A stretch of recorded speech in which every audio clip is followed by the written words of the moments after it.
నిన్న మొన్న చూశారు.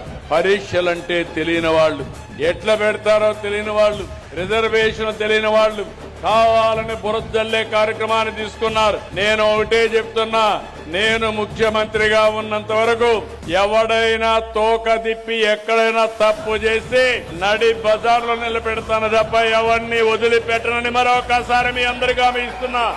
యువత గుర్తుపెట్టుకోవాలి, మీరు కష్టపడ్డారు, లక్షల మంది పరీక్షలు రాశారు, అంత మనువు చెప్పారు జాబ్ క్యాలెండర్ ఇస్తామని. జాబ్ క్యాలెండర్ ఇవ్వలేదు కదా, నిరుద్యోగులకు దగా చేశారు.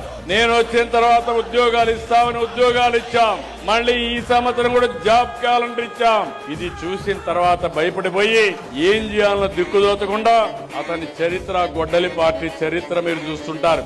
అన్ని తప్పుడు ప్రచారాలు, నేరాలు, ఘోరాలు చేసి ఎదుట వాళ్లపైన వేసే పరిస్థితి.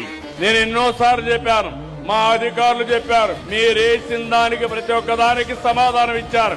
మీరు ఇప్పుడు చేయాల్సింది, మీకు రాజకీయాలు చేసే అర్హత కావాలంటే మీరు స్పష్టంగా చెప్పాలి, ప్రజలకు అపాలజీ చెప్పాలి, నిరుద్యోగుల్ని క్షమించమని మీరు చెప్తే తప్ప మీరు ఈ రాష్ట్రంలో మనుగడ సాధించడానికి వీలు లేదని మరొకసారి మీ అందరి ద్వారా విజ్ఞప్తి చేస్తున్నా.